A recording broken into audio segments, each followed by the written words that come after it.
Hola, ¿qué tal? Bienvenidos. Hoy estamos inaugurando en Hostel Tour Latam un consultorio legal para agencias de viajes, en este caso de Argentina, pero muchas de las consultas que nosotros recabamos hoy para que las contesten los verdaderos especialistas en la materia, aplican también para algunos otros países de América Latina que, si bien tienen legislaciones diferentes, en muchos casos tiene que ver con cuestiones vinculadas al derecho en general y pueden servir como punto de partida, por lo menos, para tener como una orientación. Después conviene consultar a un profesional de cada uno de los países de los que nos están siguiendo hoy. Quiero presentar a nuestros especialistas. Yo digo nuestros especialistas, digo porque están aquí hoy con nosotros, pero en verdad la doctora Sandra Arcos Valcárcel es la asesora legal de la Asociación de Agencias de Viajes de Buenos Aires, la Viabue, y el doctor Agustín Beberaggi es el asesor legal de la FAIBIT, de la Federación Argentina de Asociaciones de Empresas de Viajes y Turismo. ¿Lo dije bien, doctor? Listo, por ahora todo. Yo pregunto por las dudas, con abogados siempre es mejor preguntar.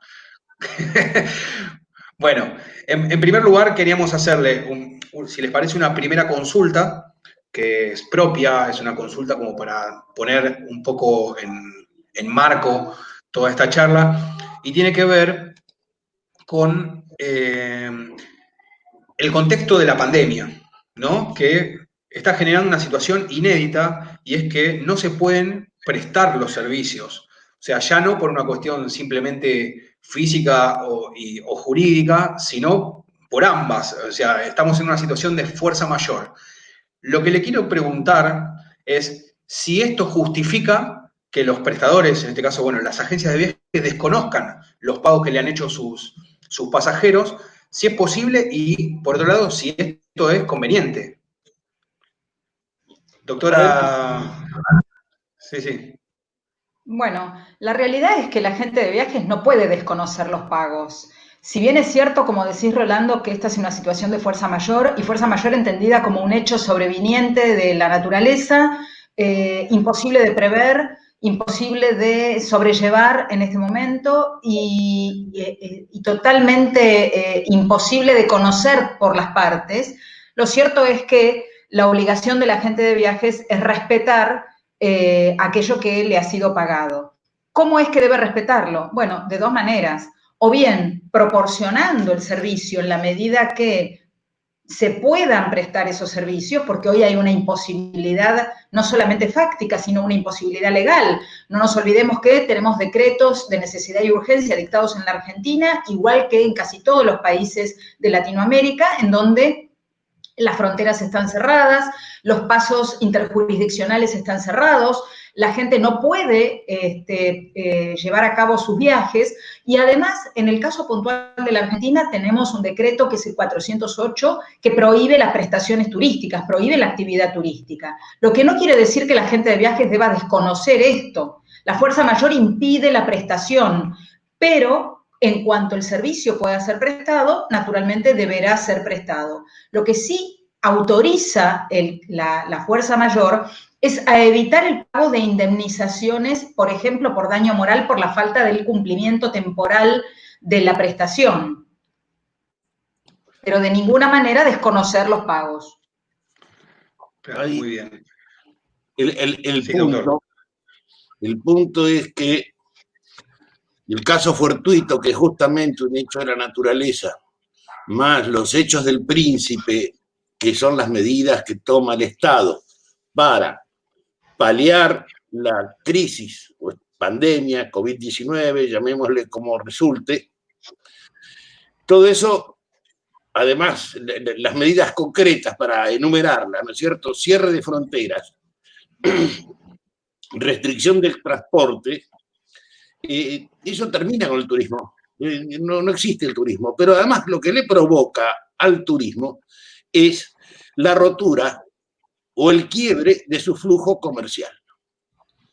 Entonces, por un lado, no se cumple con el servicio, no porque no se cumplió en los términos de la ley, digamos, no hay un incumplimiento. Lo que no es, no se prestó el servicio. De ahí que se insiste en la reprogramación. Bien. Y eso en cuanto a la reprogramación, ¿por qué? Porque es mejor prestar el servicio en otro momento oportuno y no tener que recurrir a flujos económicos que no existen. Y por eso Sandra bien señalaba que esta situación lo que impide son mayores costos en los reclamos de los consumidores, como es el daño moral o el daño punitivo, etc. Pero por cierto que lo que se recibió hay que devolverlo. Si lo tiene el agente de viajes, ni que hablar, lo tiene que devolver. Y si lo tiene el prestador directo, o de hecho de los servicios turísticos, llámese transporte, líneas aéreas, colectivos, hoteles y otras excursiones, esos prestadores también tienen que restituir los recursos recibidos. ¿Los pueden recibir ahora? Y yo tengo la impresión que no.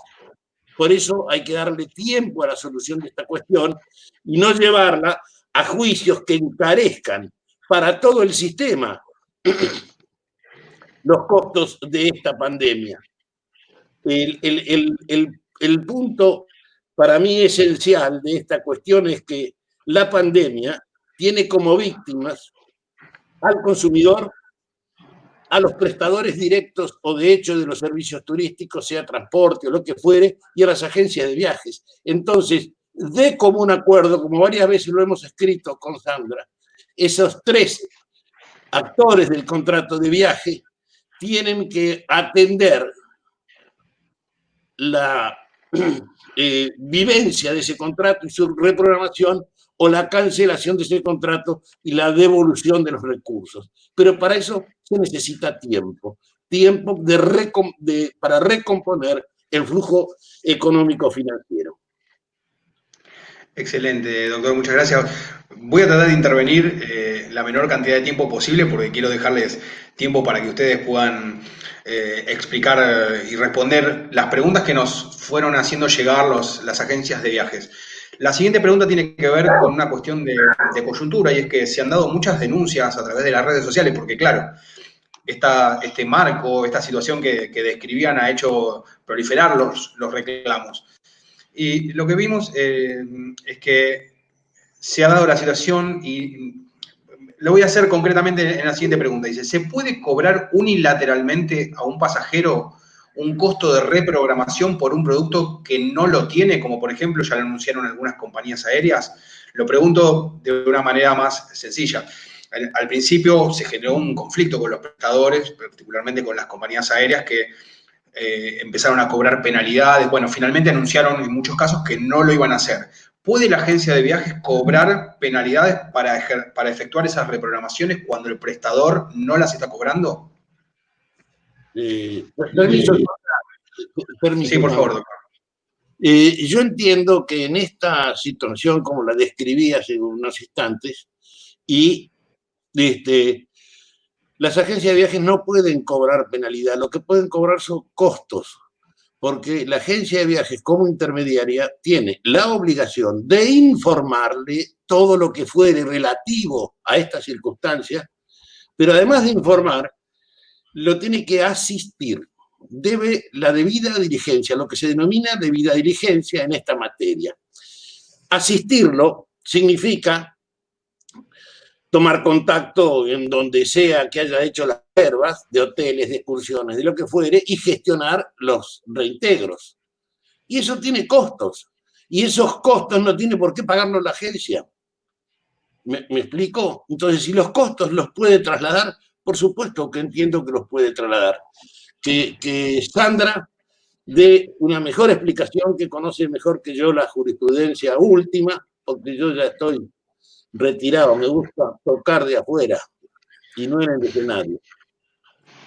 A ver, cuando uno da un precio y cobra ese precio es final total, ¿sí? Una vez que vos le pasaste a tu pasajero el valor del viaje, ese valor de viaje no puede ser modificado.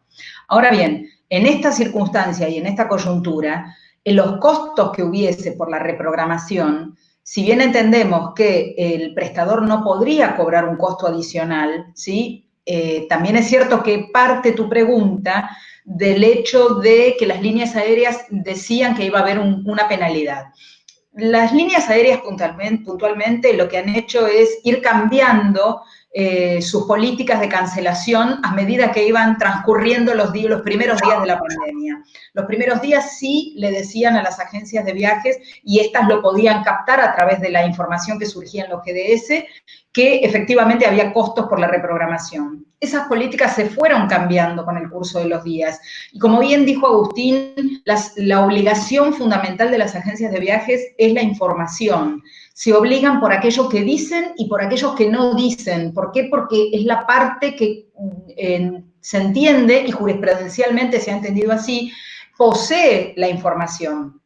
Ahora bien, si hay algún costo por la reprogramación, como por ejemplo un costo de contratar el viaje para una época diferente de la que originalmente el viaje se iba a hacer, por ejemplo, habíamos comprado un ticket para viajar en la denominada temporada baja, y después cuando quiero viajar, voy a viajar en una temporada que es media o alta y tengo un costo diferente, obviamente, entonces por ese costo, si el agente de viajes tiene impuestos, débitos y créditos o, no sé, giros al exterior que tienen un valor económico mensurable, bueno, en ese caso sí entendemos que de buena fe los debe informar y trasladar al consumidor, ¿sí? Porque no corresponde que lo solvente el agente de viajes.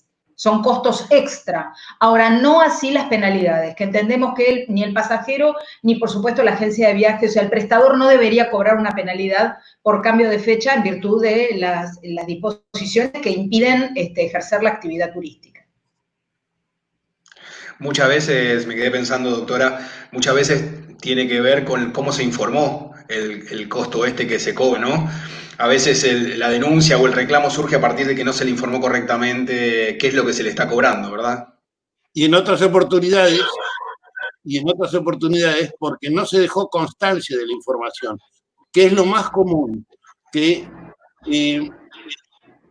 se establezcan confianzas entre quien atiende la agencia de viaje y el consumidor, y no se toma la prevención de dejar constancia de lo que se informó. Y eso normalmente en un reclamo, en un juicio, en una demanda, es sustantivo, porque si no se dejó constancia, no existe. Claro. ¿Es así, Sandra? Se fue Sandra. Se invierte la carga de la prueba. O sea, el agente de viajes es el que tiene que demostrar que informó efectivamente, ¿sí? No es como en el resto de los juicios, en donde el que alega un hecho tiene que probarlo. En los juicios de consumidor, sea turístico o de cualquier tipo de contrato de consumo, es el proveedor del servicio, es el comerciante, es el empresario el que tiene que demostrar haber informado. Entonces, lo que dice Agustín Beberaggi es sustantivo. Claro que sí. Vamos a pasar ahora a algunas preguntas que nos hicieron puntualmente a agencias de viajes y no vamos a dar sus nombres. Esto se trata de plantear la inquietud para resolver de una manera amplia y que seguramente aplica a un montón de casos de agencias de agentes de viaje que nos están mirando en este momento y tal vez tengan una situación similar. Paso a leerles la consulta. Dice, el cliente me reclama la devolución total del paquete. Con el hotel pude arreglar, pero la compañía aérea me ofrece un bono. La verdad no quiero perder el cliente, pero tampoco puedo cubrir ese gasto con dinero de mi bolsillo. ¿Qué puedo hacer? O mejor dicho, ¿cómo puedo cubrirme ante una posible demanda? No sé quién quiere comenzar. Adelante, Sandra, yo te secundo. Bueno, volvemos a la respuesta que dimos a la pregunta anterior, el tema de la información. Si el agente de viajes en su trabajo diligente logra que se le reembolse uno de los determinados servicios que componían ese viaje y por otro de los servicios, por ejemplo el ticket aéreo, solo puede obtener un bono o una contestación de la línea aérea, de que el reembolso va a ser en determinado tiempo vista, que es mucho mayor al tiempo normal y corriente al que estábamos acostumbrados. Bueno, esa información debe trasladarla al consumidor, porque tampoco es razonable que la gente de viajes tenga que solventar de su bolsillo, por decirlo de alguna manera, de su caja, desfinanciarse para cubrir el costo del ticket aéreo que la compañía no está reembolsando. Entre la compañía aérea y la agencia de viajes, evidentemente, el más solvente es la línea aérea. Por lo tanto, si la línea aérea está pidiendo un plazo porque no puede reembolsar en este momento, lo diligente para la agente de viajes es exhibir, mostrar, acreditar al pasajero la respuesta de la línea aérea. La realidad es que lo que vemos en estos casos es que tenemos que mantener vivos los contratos.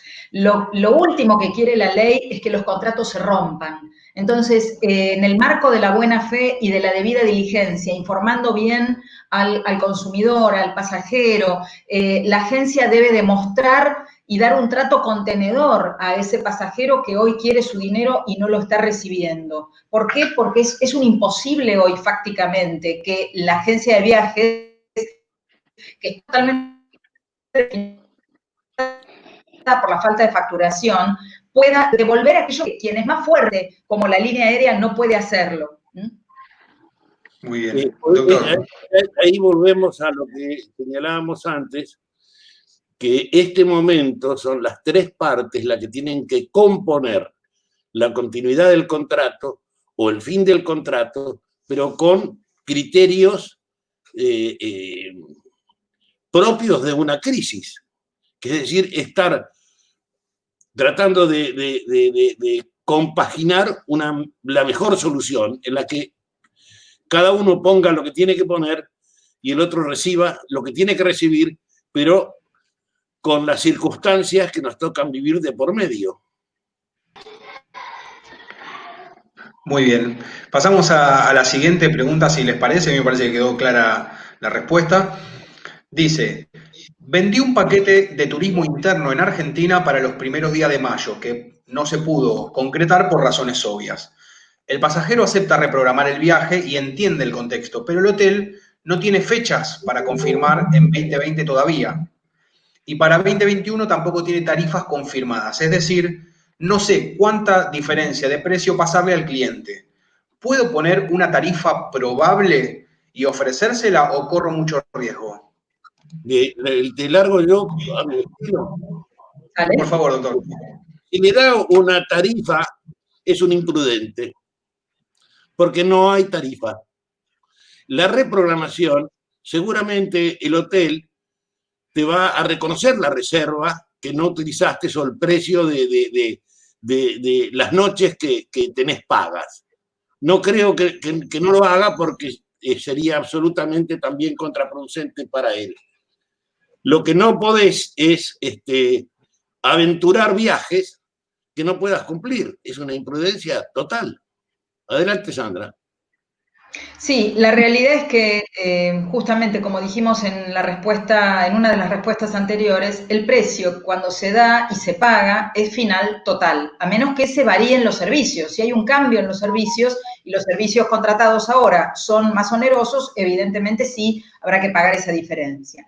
Pero la realidad es que, coincido con Agustín Beberaggi, no sería prudente que se estén pasando tarifas de aquello que no se sabe cuándo se podrá prestar. Lo ideal es que mantengan el crédito y que eventualmente, cuando estén permitidos los viajes y la pandemia haya sido solo un recuerdo, bueno, en ese caso poder hacer el viaje que corresponda. Muy bien, a tener cuidado entonces, amigos, agentes de viajes, a ser responsables, ¿no? Bueno, pasamos, si les parece, a la...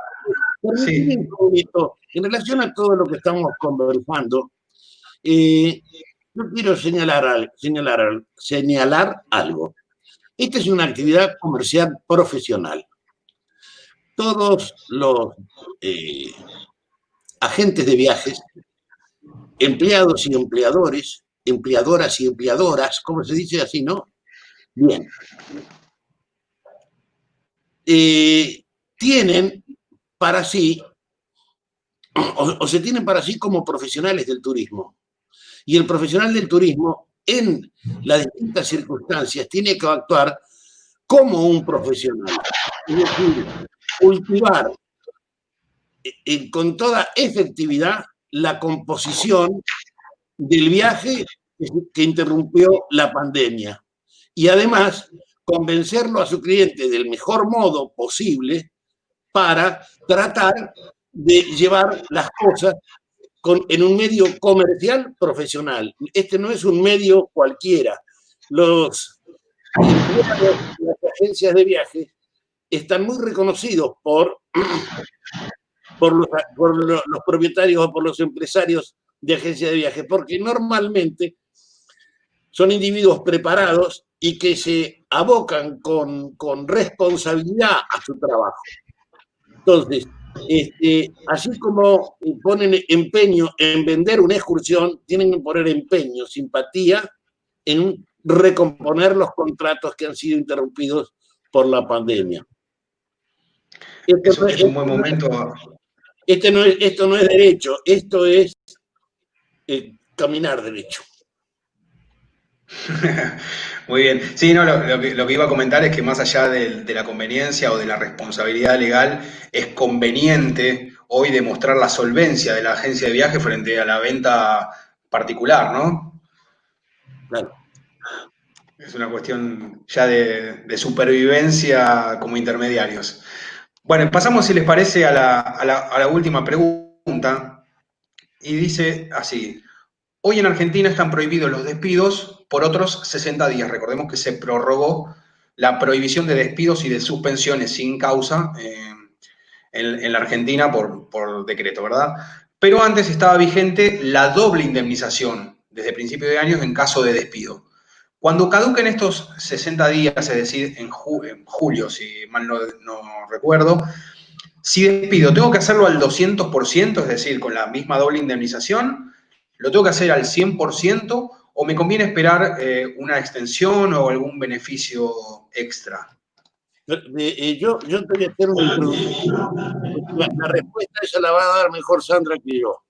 Y yo te voy a hacer una pequeña introducción. No es que se prohibió solamente el despido, lo que se está tratando de proteger es el trabajo, y eso le viene el trabajo, ¿no es cierto?, el puesto de trabajo. Y eso también le viene fantástico a la empresa, por lo que dije antes. El trabajador del turismo es una persona preparada y la empresa lo necesita. Y por eso el Estado también ha puesto señales de apoyo para sostener el empleo.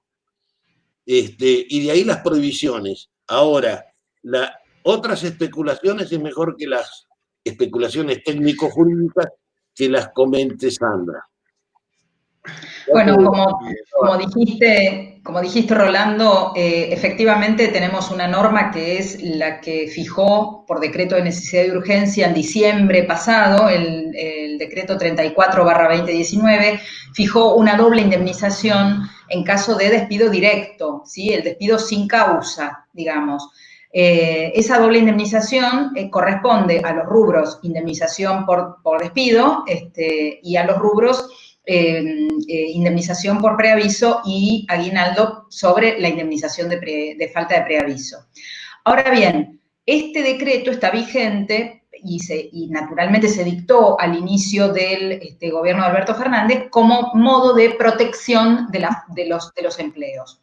Con el inicio de la pandemia y los decretos que obligaban al aislamiento, al ASPO, digamos, al aislamiento social obligatorio, tenemos dos DNU, el 329 y el 487. El 487 es la prórroga del decreto 329 que impide o suspende el despido directo sin causa. No así cuando existe una causa justificada de despido. Lo que dice el decreto es que no producen efectos esos despidos, o sea que si un empleador despide sin causa justificada a sus trabajadores durante el tiempo de vigencia de estos decretos, ahora hasta desde el 30 de mayo por 2 meses más, lo cierto es que esos despidos no van a tener efecto jurídico como despido y el trabajador podría interponer una medida cautelar de reinstalación en su puesto de trabajo y efectivamente ya hay medidas en diferentes lugares del país que una medida cautelar se resuelve inaudita parte, o sea, se resuelve antes de que el demandado tenga conocimiento y pueda contestar esa demanda. Ese pedido de reinstalación se ejecuta, o sea, el trabajador vuelve a su puesto de trabajo y luego tramitará el juicio de despido eventualmente. Pero la medida cautelar se resuelve en un plazo muy exiguo. Entonces, en este momento tampoco es conveniente. ¿Por qué? Porque, por otro lado, el Estado Nacional ha otorgado determinadas ayudas, ¿sí? El programa ATP, determinadas ayudas a los empleadores. La gremial empresaria, la FAEBIT, junto con la FAECIS, ha también firmado un convenio por el cual pueden suspenderse las actividades de aquellas personas que no están trabajando en este momento por un tiempo determinado en los términos del 223 bis de la Ley de Contrato de Trabajo, pero con el compromiso de los empleadores de evitar los despidos. Entonces, tras que hay determinadas ayudas por parte del Estado por un tiempo adicional, digamos, al tiempo actual, por algunos meses más tal vez, y este compromiso de los empleadores de no despedir, más el decreto de necesidad y urgencia, el 487, que suspende estas medidas de despido directo sin causa, y bueno, la realidad es que no sería conveniente para los empleadores en este momento disponer de este tipo de medidas. Sí, además, Muy bien. con el punto que la pandemia, el caso fortuito y la fuerza mayor no son causa de despido, por el hecho del príncipe. Eso le iba a preguntar justamente. Sí, claro, la pandemia no es una causal de despido, ¿verdad? Dejó de ser causal de despido. Sí. Para dar un ejemplo, para que, digamos, los agentes que por ahí no lo tienen muy claro y se pueden estar preguntando, entonces, ¿qué cosa sí lo es? Dar uno o dos ejemplos, ¿puede ser? Sí, quedarse con alguna moneda de algún ingreso es una causal de despido, porque ahí hay una conducta infiel, para no llamarla de otra manera, o no atender alguna cuestión mientras está trabajando, alguna cuestión ordenada por quien da las órdenes y organiza la empresa, es otra causal de despido. Y así, cualquier causal que vos imagines que no sea ni la pandemia ni que no tengas plata. Excelente.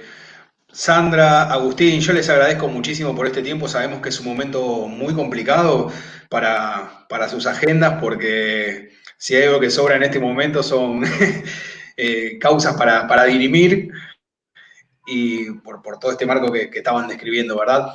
Yo los invito a todos nuestros seguidores a hacer clic y suscribirse al canal de YouTube de Hostel Tour y poner un clic también en las alertas para poder enterarse de cuando hacemos este tipo de acciones o cuando publicamos nuestras videoentrevistas y les pueda llegar muy rápido. También, si quieren, pueden dejar nuevas consultas tanto para Agustín como para Sandra, como para especialistas de otros países, porque vamos a estar haciendo consultorios legales para agencias de viajes para otros países de la región. Así que los invitamos a dejar aquí abajo sus consultas, sus comentarios, sus dudas y seguramente se las vamos a trasladar también a Sandra y a Agustín para que ellos las puedan contestar más adelante, ¿verdad? Sin ningún problema. Yo hacía 60 días que no me con vos.